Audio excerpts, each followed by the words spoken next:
Good afternoon, guys. Welcome to Andreas Porsche 944 shop here in Charlotte. Before we get started, I want to remind everybody we got the Hell Meet coming up. Registration is going to close April 30th, so be sure to check out the links to that and get registered. Go ahead and shut the door here so it's not creaking the entire time. Hope everybody's having a great Easter.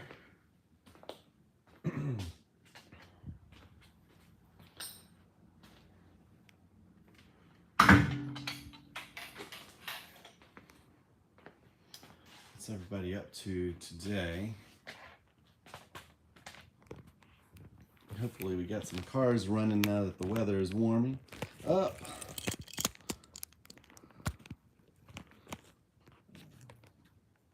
Set this on the tripod, see if it'll hold it.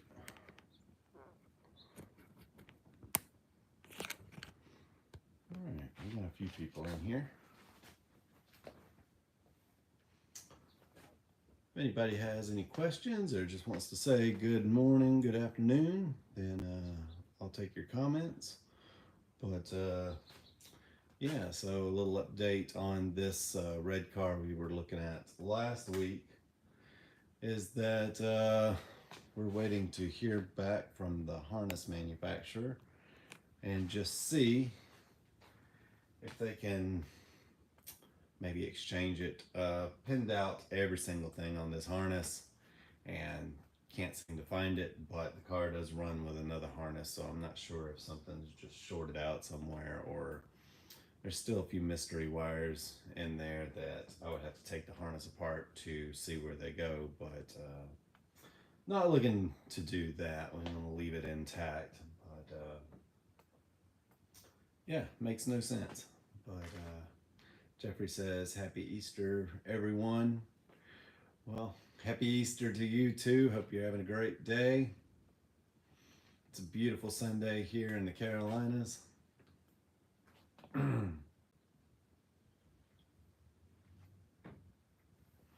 we'll see how many people we get in here today, but I know a lot of people are going to be out with their family, and that's understandable, but I'm just here working today.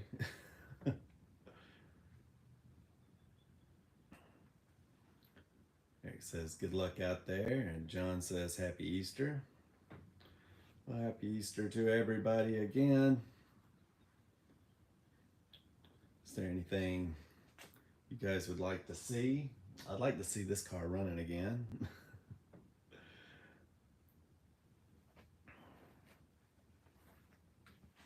Right, so everything on the tripod over here today. I'm just working on getting one of these cars out of here, making a little bit more room. Got 25 people here. Glad to see you all here. So not really much progress on this car since last week, but I can talk about other things, but just thought I'd give you guys an update on this. I got a little bit more room over here for the tripod than I do at other parts of the shop right now. This thing is taking up a lot of space, but hopefully we'll have it out of here soon. I'm going to try and walk with the tripod. So hopefully you guys enjoy these live streams. All right, we're going to look at something else this week.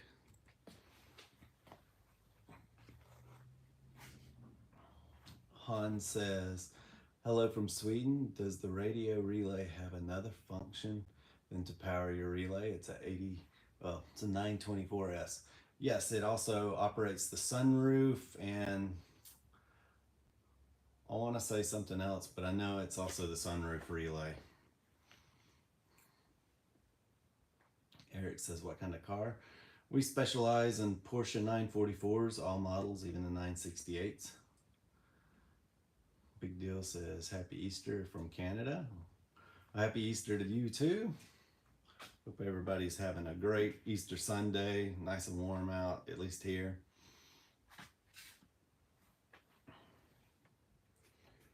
Have a light right there where I can see where everything is. Okay, now I can see a little bit better. See a little bit more of the cars. Yeah, so what we do here is restore them, fix them up, do basic maintenance, stuff like that.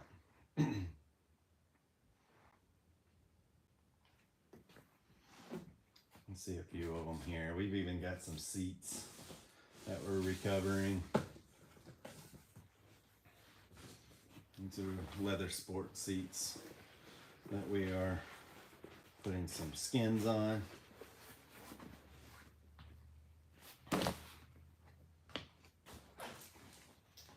Just trying to get this box out of the way. So I don't prep a lot for these. I was off yesterday, but we just make it happen live. So Eric says, I always wanted a 944. Yeah, they're great cars. I was just in the drive-thru this morning and I had a guy asking me about it. And they're pretty bulletproof once you get them running. The problem is a lot of people just deferred maintenance over the years, and they're so bulletproof that nobody ever did any maintenance on them, so they just let them go until they got run into the ground. Johnny Boy says the 18T is an easy swap and fun to drive. Well, awesome. Yeah, I haven't ever driven one, but I've seen a few people do them. I think I had a friend of mine swap a 18T. Was it 18T? I think he swapped one in his 924. That's a worthy build. If you have a 2-liter 924, I can see doing that. But the 944s, if you get them running right, they're pretty bulletproof. But the 18T is a great engine too. And I see a lot of 944s not performing the way they should. So a lot of times the engines are just wore out, or somebody's done something to it that make them run not quite as powerful as that they should be. So you'll hear people say, well, I want something more powerful, but you get them running right, they're pretty bulletproof, and they got plenty of power for what they are. Johnny Boy says, I've never seen a 944 in its prime. Yeah, a lot of them are beat up, yeah. And the ones that have sat, we've seen a lot of issues with. We've seen some that have sat for 30 years and they've got issues of their own. They sit so long they no longer have compression. Even the transmission's leaking from just sitting with the transmission fluid soaking into those seals for 30 years. And rat's nest, yeah.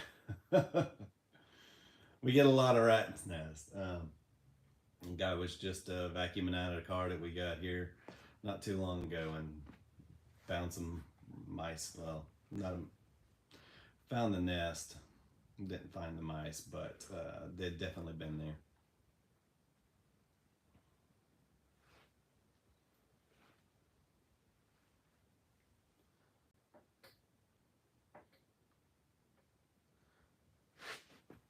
Someone said their dream car is a C6 Z06.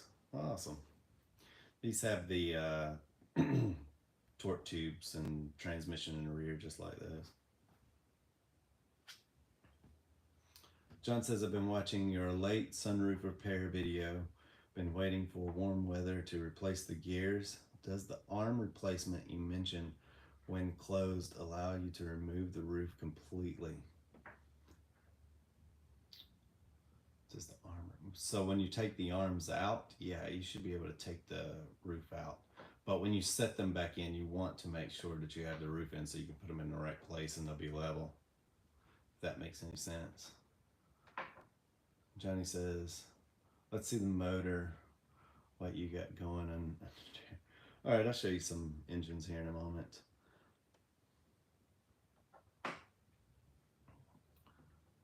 This is the Porsche 944s. He just joined in. So yeah, the Porsche 944s had a similar layout to the Z06s, but they had a 4-cylinder instead of a V8. So let's see. A lot of the engines in here are in various states. I'll take you guys off the tripod and try to show you some stuff.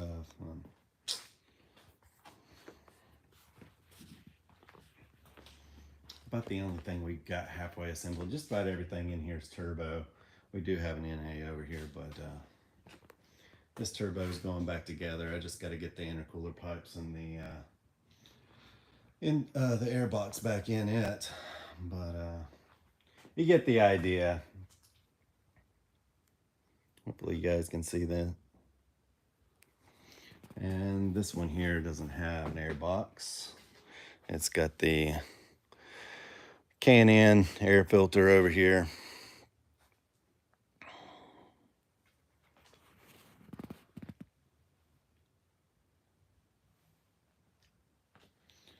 I have not actually driven a C6, but I've been in one.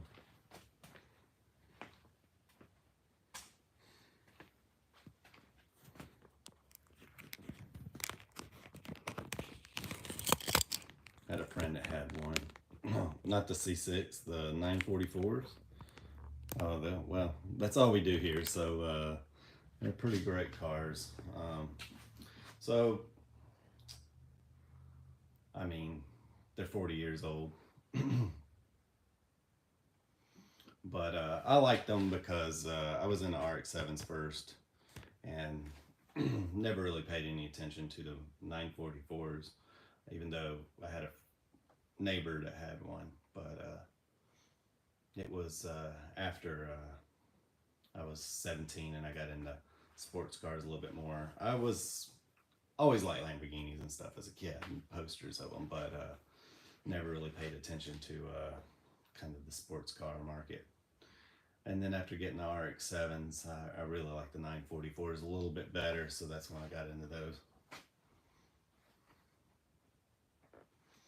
So I really like the way, if you get one that's well sorted, I like that they're quiet. I've said this many times, but we have a newer 911, and I find that the 944 is more comfortable. And when you get into an older 40-year-old car, it still has air conditioning and it has a comfortable ride, and there's plenty of room in it. Then it's just a really nice daily driver, and they're pretty bulletproof.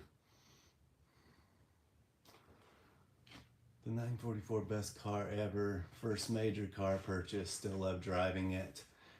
It had display in Montreal. Awesome.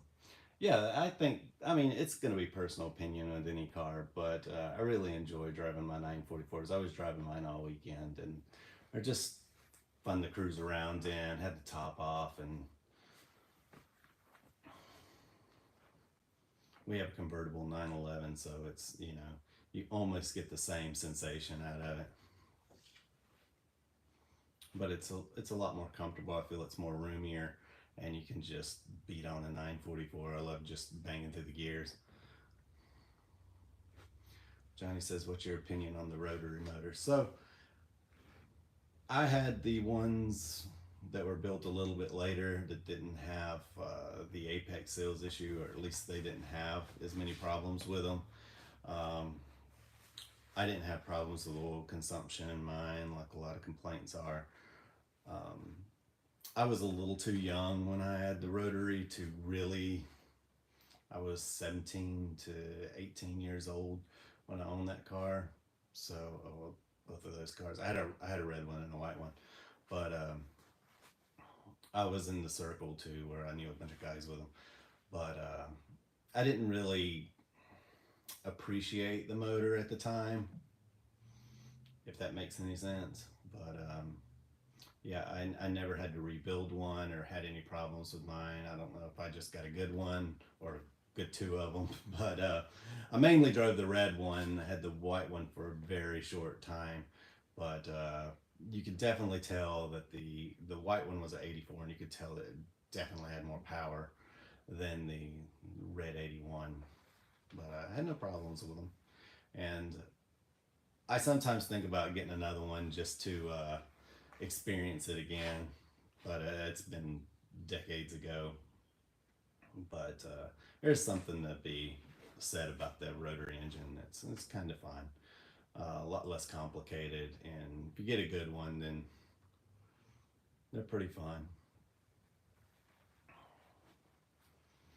And the RX-7 is great until they overheat. Yeah, I've heard nightmare stories, and I've got a van with a CVT transmission and stuff, and I don't know. I never really had it. I never had a problem. I think I had my RX-7s for about 3 years, and I ran them into the ground. Never really had a problem with them.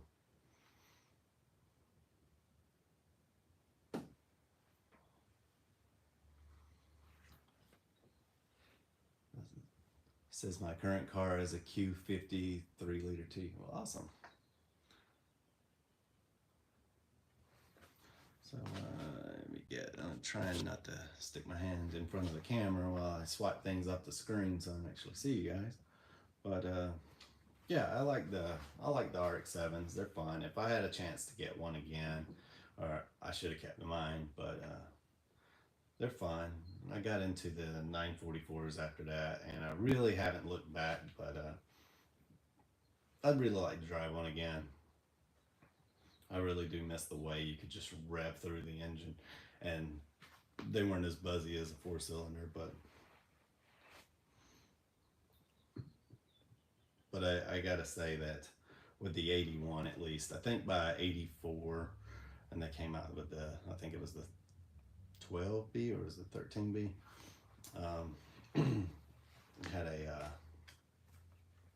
had a lot more power, but if you get a early RX-7, yeah, they're kind of slow. Any of the cars in your shop have coilovers? You're talking about in the rear, or just some aftermarket ones? I'm sure that some of them around here have adjustable coilovers. Johnny says my daily is an E55. I want a turbo 4-banger. Yeah, they're pretty fun. I go out and I got a 924S that's an 88 model, and I go out and we have a little bit of fun in it. And it's probably the fastest 2.5 liter that they made before they went to the 2.7 liter. And if you shift gears just right and work the gearbox, like Jeremy Clarkson says, you can really get them to scoot. And when you got a turbo, it just makes it a little bit better.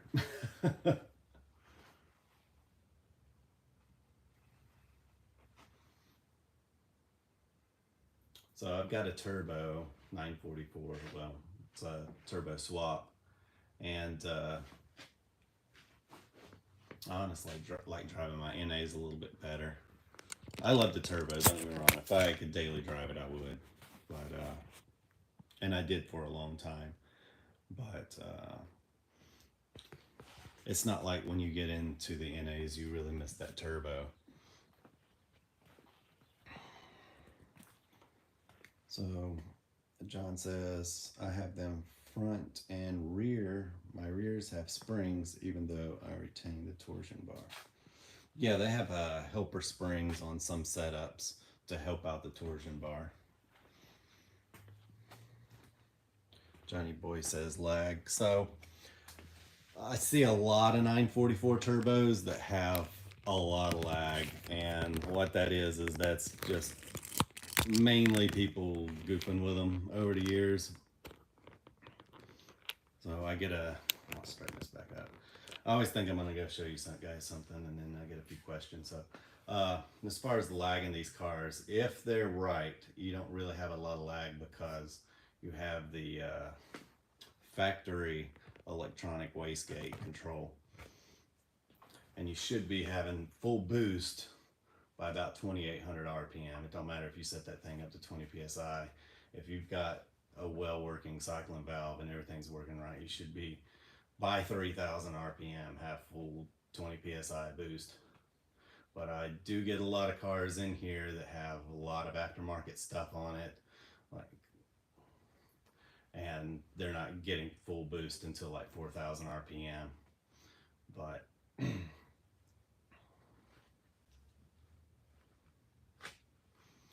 can you splice in a manual boost controller? Well, the thing about the manual boost controllers is that you'll have it set, and there's always going to be a little bit of air having to come through, and of course it has to go to the wastegate. So as you're driving, say you're driving down the highway and you're under vacuum because you're cruising, but as soon as you go to get on the boost, now the wastegate is starting to open up, even though you have a boost controller on it limiting the air that goes through it to give you a little bit more air, but there's still that little bit of air that starts creeping in and opening up your wastegate, and then that's going to create a little bit of lag and slow you down. With an electronic wastegate, it can see that you floored the car and you're wanting to accelerate, so it will actually go, oh, he wants the wastegate closed. It'll close the wastegate, and then it makes you spool faster, and then you, of course, accelerate quicker. So you can, a lot of cars out there are running manual boost controllers, but you're just never going to get that same boost control you're going to have an electronic one. Philip says, having issues with my power windows and AC unit. Stopped working altogether now. Before would come on, now nothing. Any ideas? Power windows, AC. So there is a fuse. I'm guessing you got a later 944. So in the later 944s, there's a relay in the fuse box that controls pretty much everything. Anytime you turn the switch on, I think it's power windows, the AC, and some of the gauges and odds and ends like that. So what it could be is that relay has gone out. I think even the radio goes out when this occurs. So check this relay. Let me check. I think it's in G5 here. Let me flip it around. I want to say, I think it's this one.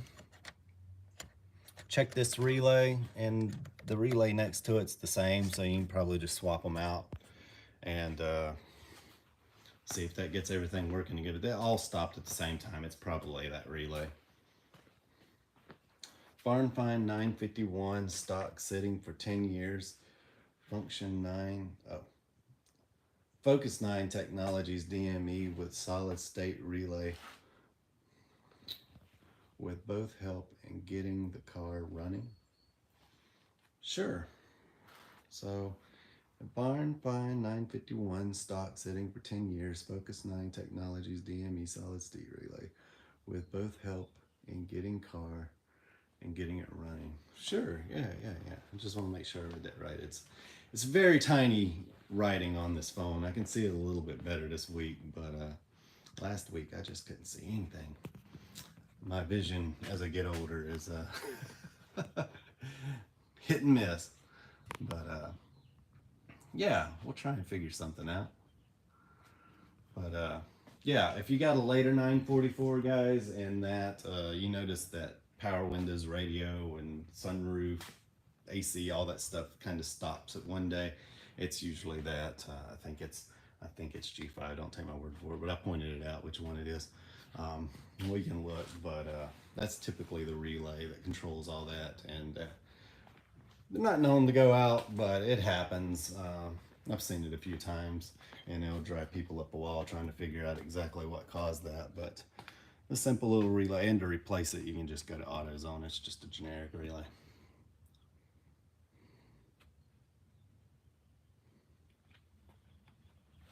Oh, so he says, would it help with swapping it to those first to get it running?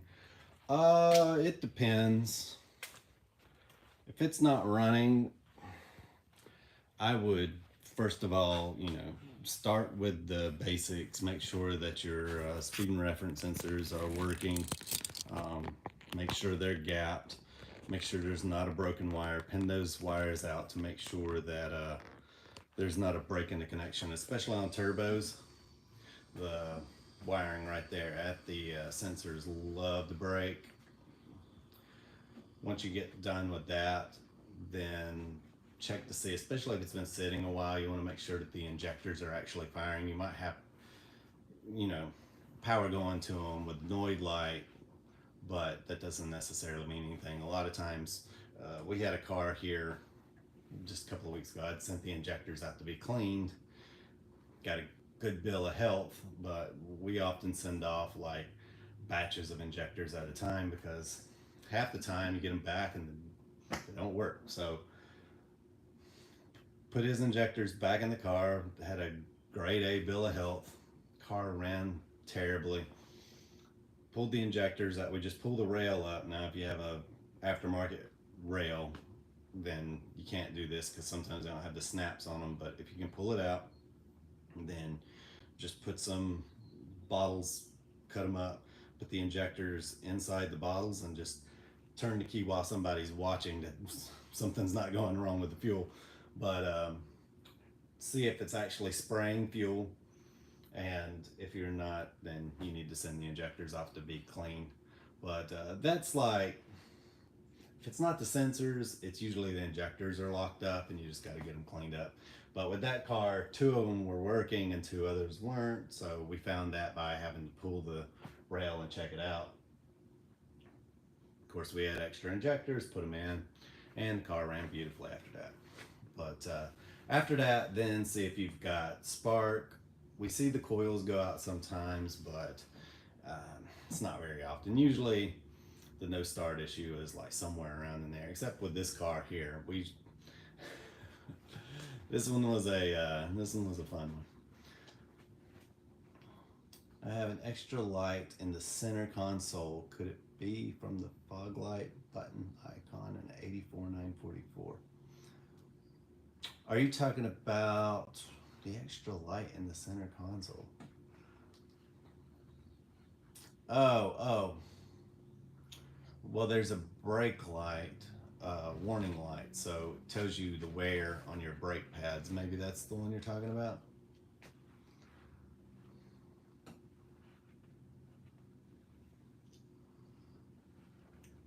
So there's the parking brake light, there's seatbelt light, and then there's that disc light that tells you when your brake pads are worn out.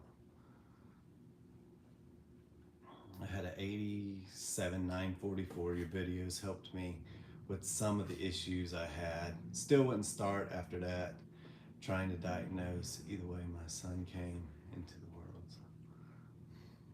Awesome. Well, hopefully you get it running.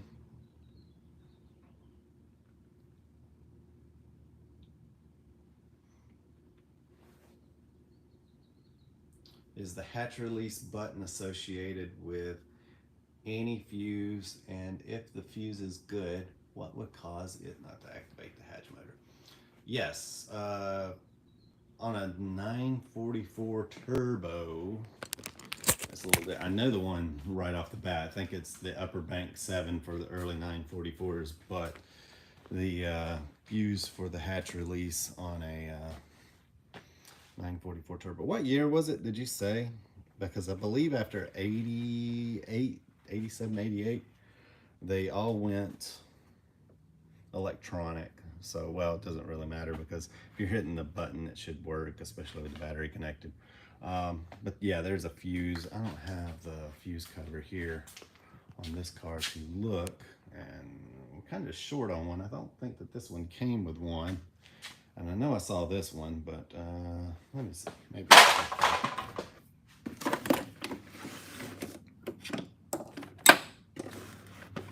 I wouldn't be able to tell you now, but you can just scan down the list and see.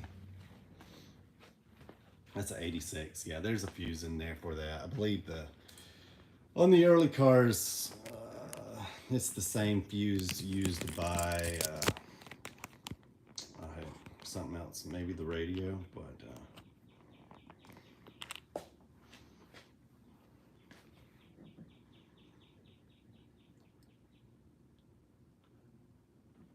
John says, I had that. Turns out someone unplugged the power from the hatch motor. Yeah, that happens too. So there's a plug back there.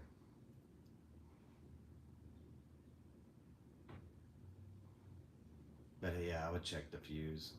On the later cars, I'm not sure what's all on there. Usually it's fused with something else, but I can't remember what it is on the later cars.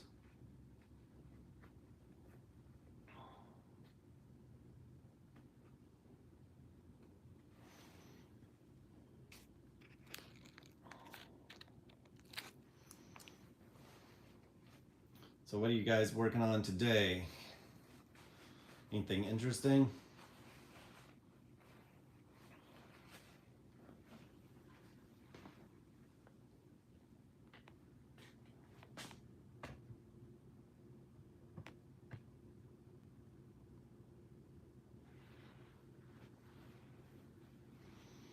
Jeffrey says, I'm old school and I would like to go back to the original Blaupunkt radio. Any good sources?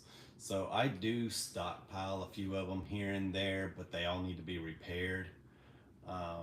And I tried to live with my original Blaupunkt in the car and eventually just had to give it up. I had to have Bluetooth and stuff. So if you're wanting the original look, the closest you're going to get is the re-release of the Blaupunkt Bremen that came out a few years ago, and I actually like those. So if you want that look, definitely check those out. They're what came in the 911s. I don't think any 944s had that unless they were option for them. Usually they had the Renos and the Charlestons and a few other things, but typically that's what they had. But the Bremen is a really nice one to have. It's kind of the it was the top of the line, I believe, back in the day. Do you have any suspension rig upgrades to? Do you recommend any suspension upgrades to run 17-inch wheels? So I don't know a lot about that stuff. There are guys out there that do a lot of those 17 inch wheel upgrades. For us, I don't do a lot of suspension stuff.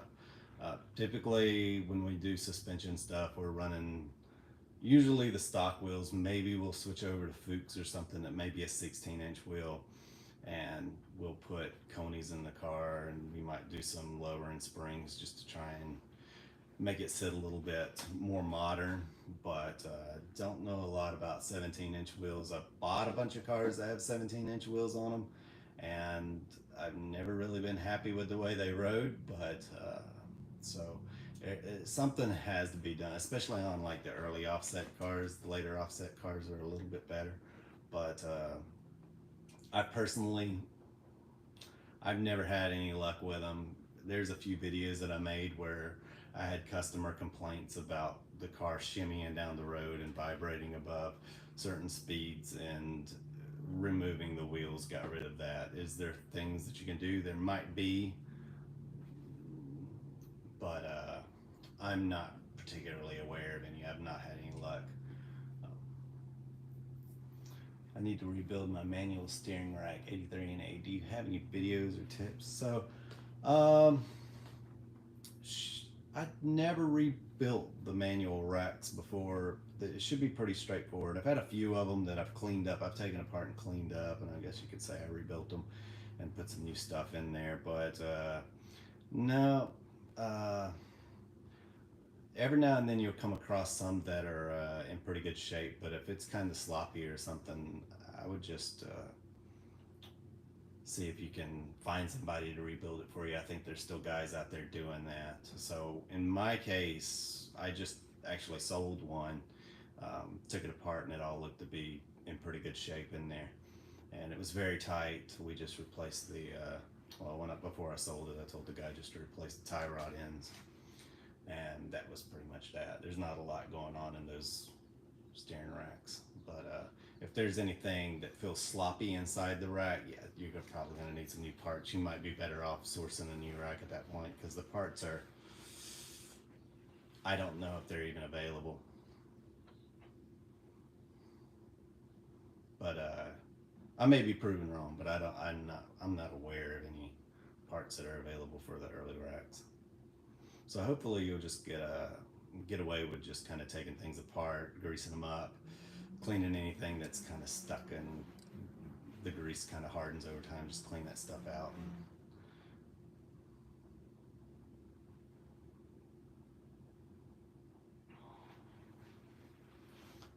So how laborious is it to re-zinc the engine bay parts to look like street show? So we probably put 80 hours into doing that stuff. just for one engine is probably about 80 hours. But of course, you know,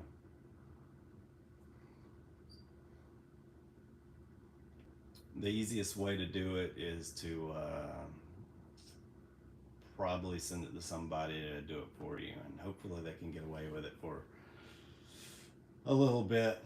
But that's why when we do all our zinc plating, we do it in batches. We do huge batches of it, so that way if we have 80 hours in it, we'll have 80 hours in about 5 or 6 engines, hopefully. But it does add to everything. But you've got to get all the rust off everything. You got to get all the grease off everything, and you got to remove the galvanizing. And if you sandblast it, then that's very tedious. It takes take 5 to 10 minutes per bolt.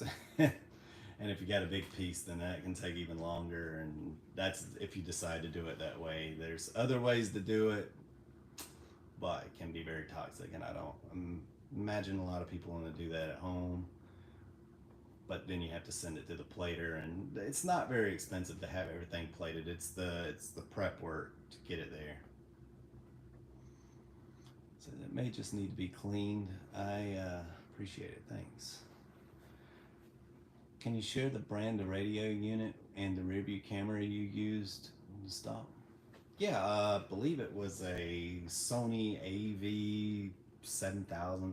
I can't remember the exact name of it, but it's over on Crutchfield. It was a Sony. I had the box here. I think we finally threw it away, but it started with an A, I want to say.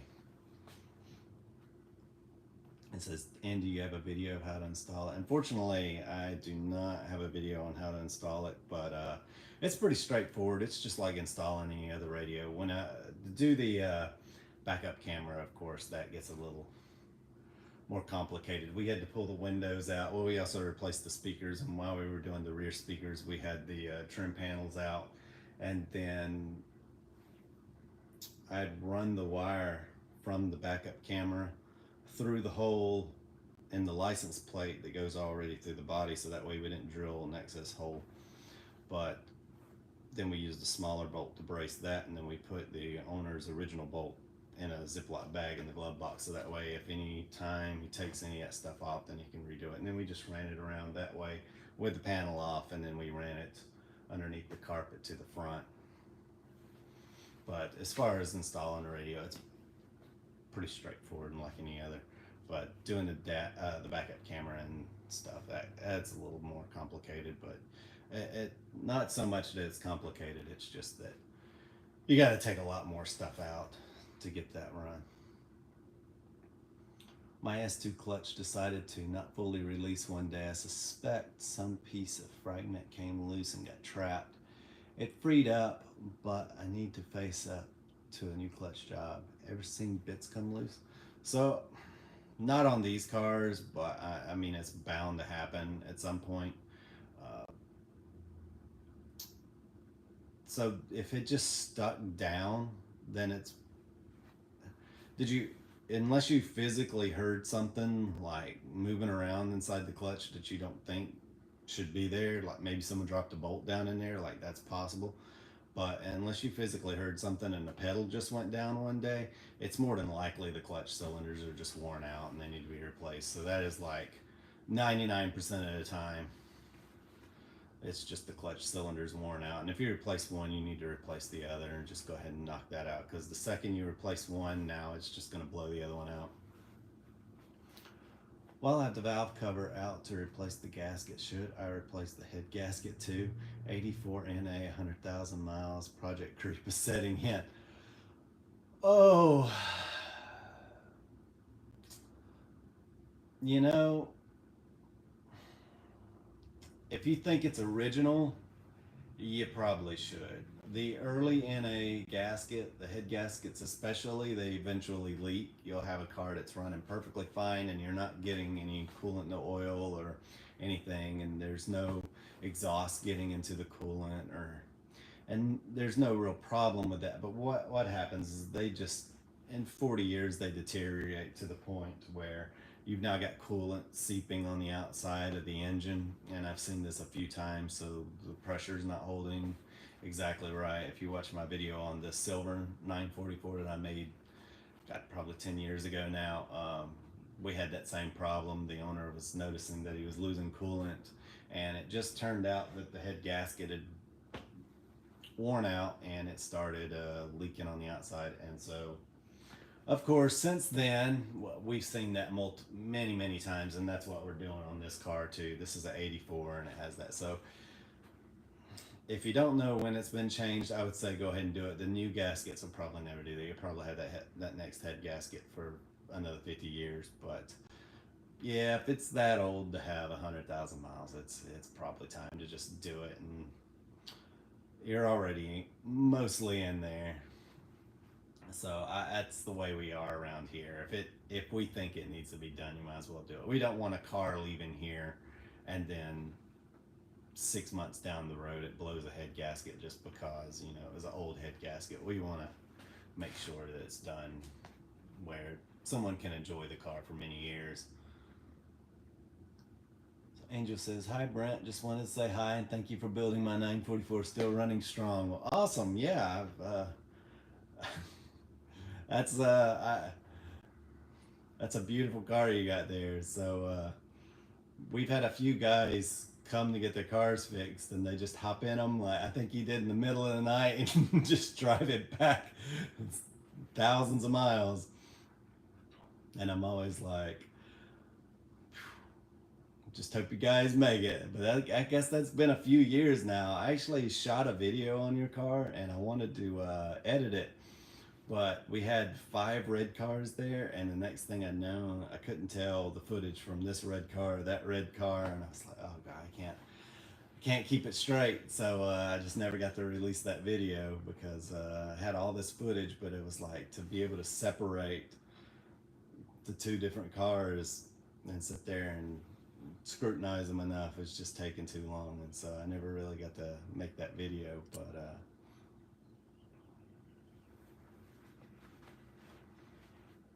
oh yeah, he says I bet it's original. Yeah, probably is. Yeah, you'll do this job and then like a year later you're gonna be leaking coolant and you might as well. He said I drove it like I stole it, no license plate, straight from your shop. Yeah, we had another guy do that. He drove his car back to Austin, and I'm like, oh god, gives me a heart attack. I'm like, I even when I did the cross country trip in my car, I knew that it was more than capable of making it. But there were times where I'm like, I'm by myself. I'm in the middle of nowhere. Is this smart to continue in a 40-year-old car? And so it did it. And I like to trust these cars, but I always have a little bit of anxiety when guys do that. I'm like, please tow your car and then just drive it around the neighborhood and enjoy it. But yeah, I remember that. Yeah, it was dark out already, and that's awesome. That was way back in the day. So I'm glad that you're still out there driving it. I know you had that alternator issue, and since then I've seen about 5 of them. I think you texted me one day and you said it was kind of knocking, and I was like, well, that's an odd sound. And then I'd bought a white 944, and I swear it sounded like the balance shaft was rattling. But I took the belt off and was in the alternator, but it didn't sound like it was anywhere near the alternator location.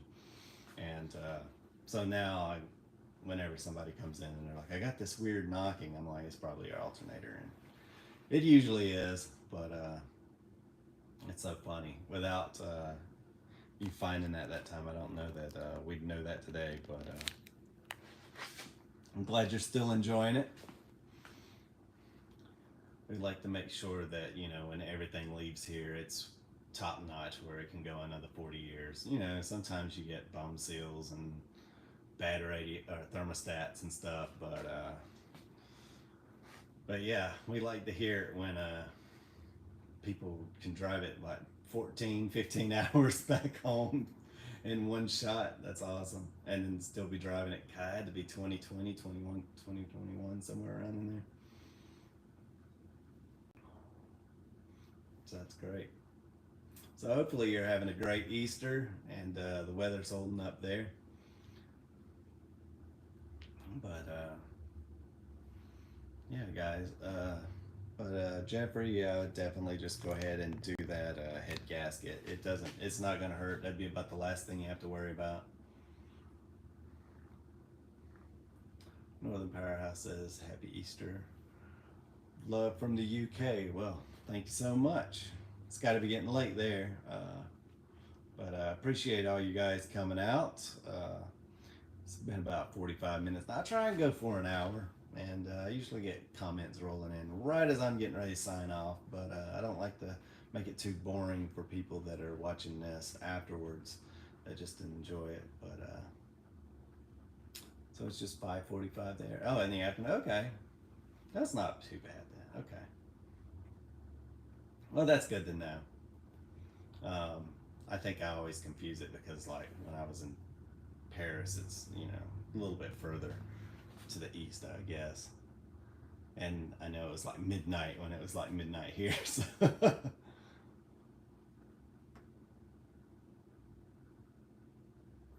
Still has Angel says, still has 77,000 miles since you did the service. I'm going to send it back to you for the next service, but I want to do the whole engine and fuel injector rebuild. Awesome. Yeah, just let me know. Right now we are booked up, so we're hiring. Anybody wants to come work on 944s and enjoys them, we are hiring. So we do everything. We're doing seats right now. We're doing auto body work. We're doing wiring, engine rebuilds, just simple stuff from replacing engine mounts. It's never boring around here. You do something different every day. Even turbo swaps. But yeah, just let me know and we'll make room for you. Right now I'm at least 2 months out, but we'll get you in here. By then I hope to have some of you guys in here, and I'm trying to get a bigger shop too, because we outgrew this shop within a year of getting in here, and when I have 3 employees, it's almost impossible to move around. I thought that this might be the shop that would take me at least 5 years to outgrow, but at this point, like, I'm in need of like at least a 10,000 square foot shop at the bare minimum. So I'm looking into that right now. Best advice for making a manifold and housings pretty without powder coating. Depends on what you want. If you could, there's some good degreaser out there. You can just scrub it down and then they make some aluminum paint. The aluminum paint looks really good. It doesn't hold up all that well, but if you're just wanting to degrease it and paint it, there are paints that will stick to aluminum very well. They don't hold up as far as to cleaning, but if you don't have to do anything but wipe them with some, or clean them with some water, they'll last for years and they'll look really nice. So painting may be what you want to do.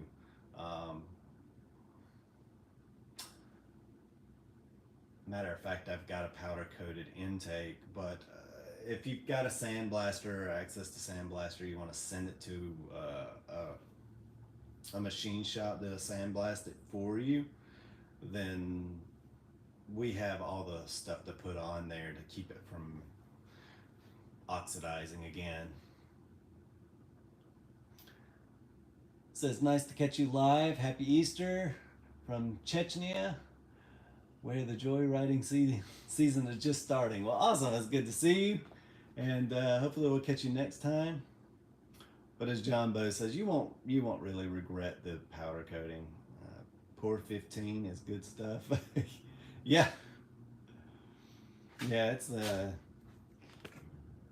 what we have seam sealers and all sorts of stuff like Pour 15 that we use. Let's see. So we actually, if you want to do a quick unboxing before the time runs out, We actually got this from the powder coater.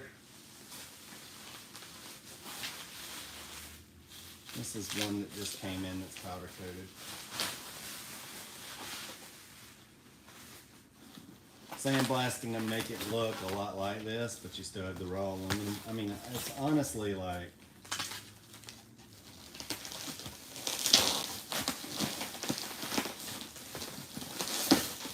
find someone that can vapor blast it. But by the time you put the oils back on it after sandblasting, it's gonna look just like this. But this will be fine, and a really good job's not gonna chip. But you can see here, like, you don't get this kind of stuff when you sandblast or vapor blast, which is the stuff that we do. I don't know that I have one here that sandblasted or vapor blasted, but yeah, it's a lot cleaner. The insides turn out cleaner, but let's see here. This is where it's not powder coated. It still looks like a 40-year-old car. Hey, it looks good though. I mean, if you turn it this way, it's absolutely gorgeous. I want to unwrap it for you guys, so let's see. Of course, nobody's going to really actually see that stuff because there's going to be gaskets and throttle bodies over top of it and hoses, but you know, there's many different options. But yeah, this just came in, and I haven't even unwrapped it yet, but this is what powder coating looks like.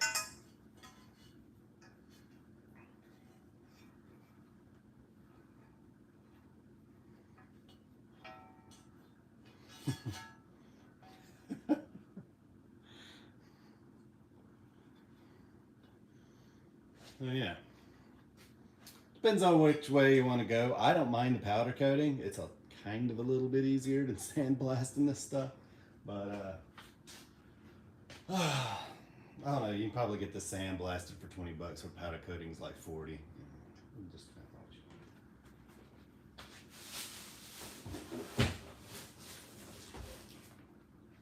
no wrong answers there.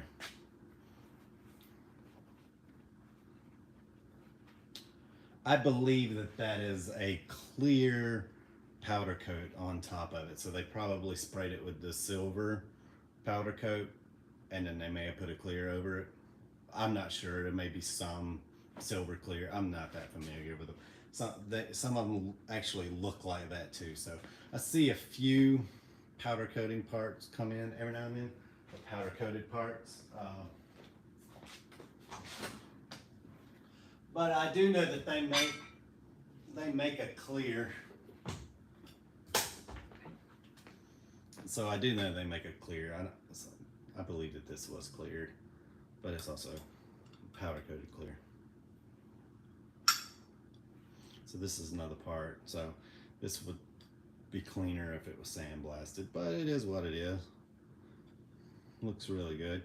Like, you're not going to see any of this stuff, but this was done for us.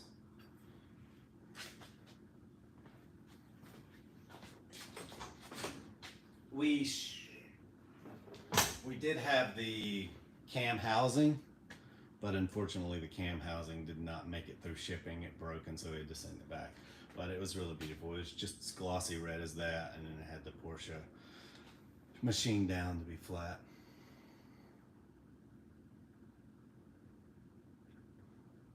Yeah, it's going to look incredible under the hood. So yeah, there's no real wrong answer. If you want to, for the intake, there's a bunch of options, but when it comes to, you know, that's what you're talking about. But when it comes to doing the cam housing or something, I would only do powder coating. I wouldn't do any paint. The paint flakes off. We've seen so many cars here that were painted to look like the powder coating, and it just falls off over time. A lot of the paint doesn't like to adhere. You've got to use a primer, and then you have to use the paint, and then even the high temp paints don't like to bond to aluminum that much. Yeah, tape mask everything off that you can. Absolutely. Not do the ceramic coating if I had to, yeah. Oh, John, I think you got an S2, and I believe that those were, I don't know what it was, ceramic or powder coated from the factory. That's a good question, what those were. I don't know if powder coating was a thing back then, or maybe it was, but it was only available to like auto manufacturers, you know, kind of like spot welding today is nothing fancy, but back then it was very hard to find the shop that had that. But it seems ubiquitous today, but back then it was almost unheard of, but that didn't mean it wasn't around or didn't exist. But I'm just not aware of it. The S does look like it has powder coated stuff on it from the factory down. It could be very little what it is. But I agree, the ceramic coated stuff looks pretty good too. But yeah, no real wrong answers with the intake. A bunch of different ways you can go with different parts. But if you're going to do the cam housing and you want to change the color of it, I would highly recommend only doing the powder coating. Well, anyway, guys, if that's about it, give me some ideas of what we can talk about next week. We'll try and not make this a bore fest all the time. I'm going to try and, I like taking your questions, and it's always fun, but but next week we'll try and do something a little more interesting. So just let me know if you have any ideas and we can make that happen. But as for now, guys, hope you guys enjoyed it, and we'll see you again next week. Before I go, don't forget that there's the Helen meet in Helen, Georgia. It's going to be June 6th through 8th, and the registration for that ends April 30th. So if you haven't yet, be sure to check that out. Be sure to join us. This is the only 944 event that we actually go out and drive on the road and hang out. There are other events, but you know, they're all track oriented and camping and stuff. We just stay in hotels, eat great food, drive some roads, have a lot of fun. But anyway, keep that in mind. Registration's ending soon. Thank you all again. Have a great Easter Sunday, and we'll see you next week. So take care.